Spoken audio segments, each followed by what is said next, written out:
Perkenalkan,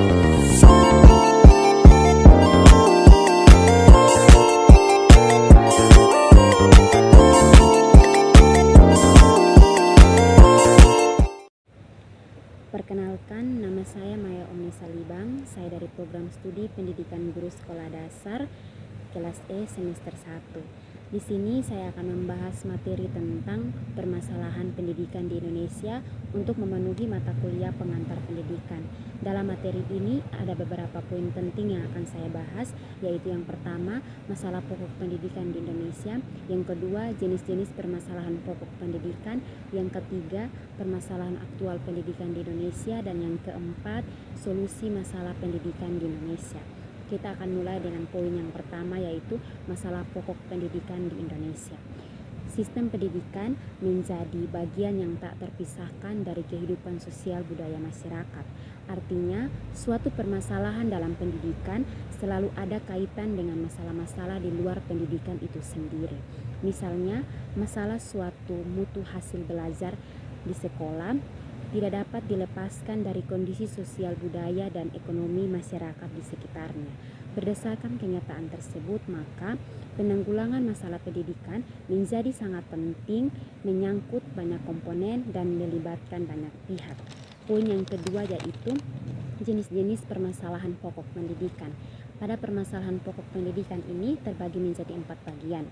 Yang pertama, masalah pemerataan pendidikan. Yang dimaksud dengan pemerataan pendidikan yaitu pelaksanaan program pendidikan yang dapat menyediakan kesempatan yang seluas-luasnya bagi seluruh warga negara Indonesia untuk dapat memperoleh pendidikan atau biasa disebut dengan perluasan kesempatan belajar. Pemerataan pendidikan ini mencakup 2 aspek, yaitu yang pertama, equality atau persamaan, yaitu setiap anak bangsa memiliki kesempatan untuk memperoleh pendidikan. Yang kedua, equality atau keadilan dalam memperoleh kesempatan pendidikan yang sama di antara berbagai kelompok dalam masyarakat. Permasalahan pendidikan dapat terjadi karena kurangnya koordinasi antara pemerintah pusat dan pemerintah daerah dalam menjangkau daerah-daerah terpencil dalam proses pemerataan pendidikan. Yang kedua yaitu masalah mutu pendidikan. Mutu diartikan sama halnya dengan memiliki kualitas dan bobot. Pendidikan yang bermutu yaitu pelaksanaan pendidikan yang dapat menghasilkan tenaga profesional yang berkualitas sesuai dengan kebutuhan negara dan bangsa saat ini. Mutu pendidikan menjadi suatu permasalahan apabila hasil dari pendidikan tersebut belum mampu mencapai taraf yang diharapkan.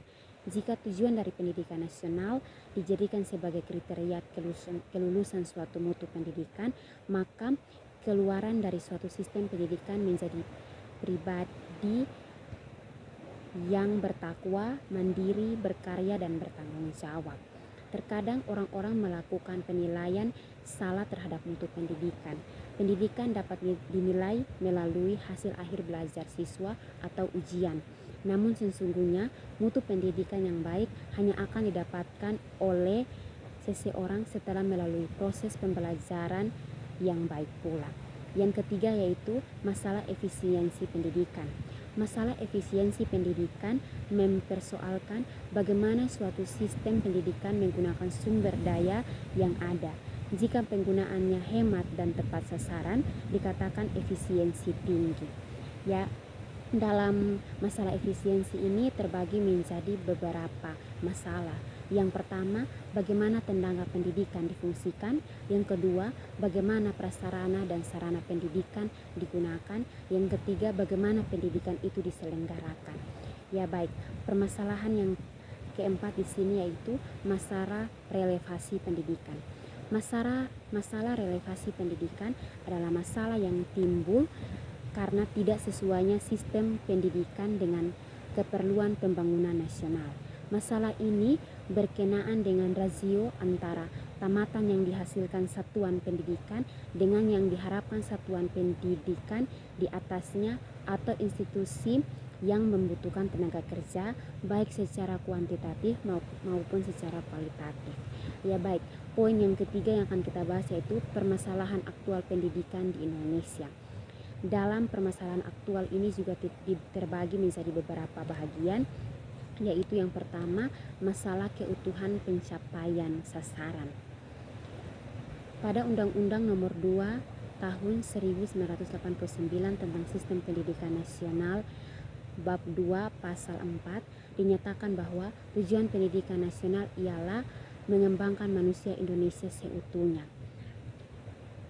Tujuan pendidikan bahwa membangun manusia yang sehat dan sehat secara jasmani dan rohani merupakan apa yang dimaksud dengan membangun manusia yang seutuhnya.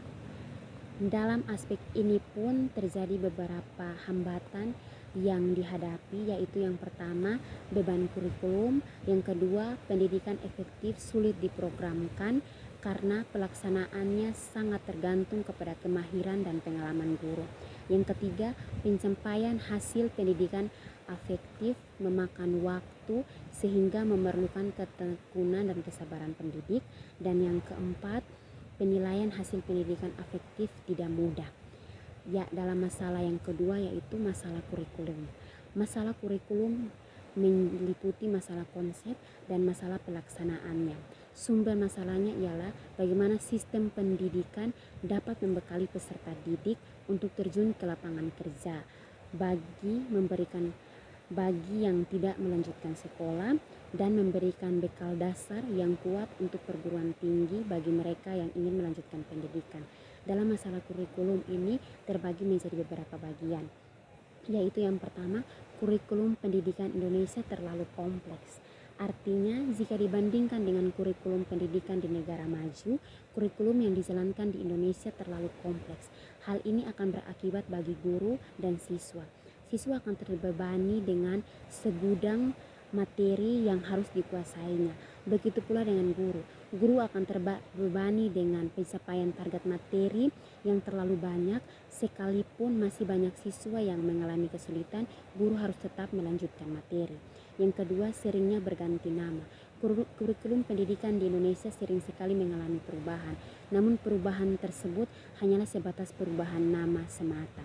Yang ketiga, kurangnya sumber prinsip pengembangan kurikulum pendidikan tentu saja berdasarkan sumber prinsip, yaitu data empiris atau pengalaman yang terakomodasi dan bukti afektif, data eksperimen yaitu temuan hasil penelitian. Yang ketiga yaitu masalah peranan guru.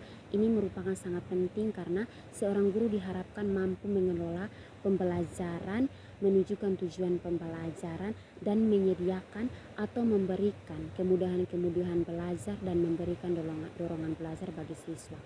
Yang keempat, masalah pendidikan dasar 9 tahun. Ini juga merupakan suatu permasalahan, yaitu ada hambatan-hambatan. Yang pertama, realisasi pendidikan dasar yang diatur masih harus dicarikan titik temunya. Yang kedua, kurikulumnya yang belum siap. Yang ketiga, pada masa transisi para pelaksana pendidikan di lapangan perlu disiapkan melalui bimbingan-bimbingan, penyuluhan atau penataran. Yang keempat, solusi masalah pendidikan. Solusi yang pertama yaitu solusi untuk masalah pokok pendidikan di Indonesia. Yang pertama, solusi pemerataan pendidikan. Di sini ada dua upaya yang dilakukan, yaitu yang pertama membangun gedung sekolah seperti SD Impres atau ruangan belajar. Yang kedua yaitu menggunakan gedung sekolah sesuai dengan kegunaan dan fungsinya untuk memberikan pelajaran kepada peserta didik. Yang berikut solusi masalah mutu pendidikan, yaitu yang pertama pengembangan kemampuan tenaga kependidikan melalui studi lanjut. Yang kedua penyempurnaan kurikulum. Yang ketiga pengembangan prasarana yang menciptakan lingkungan tentram untuk belajar. Ya, berikut yang kedua solusi masalah aktual pendidikan di Indonesia. Solusi masalah aktual pendidikan di Indonesia. Yang pertama, pendidikan afektif perlu ditingkatkan secara terprogram, tidak cukup berlangsung hanya secara insidental.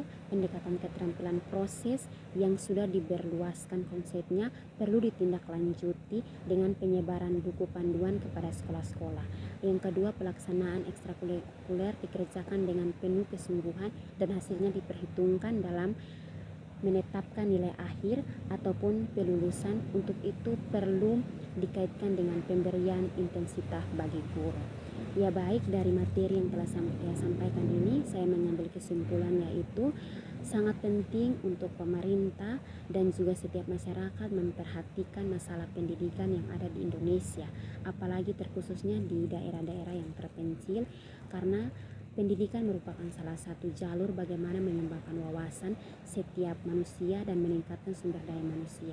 Apa yang akan terjadi apabila pendidikan itu tidak diperhatikan dengan baik?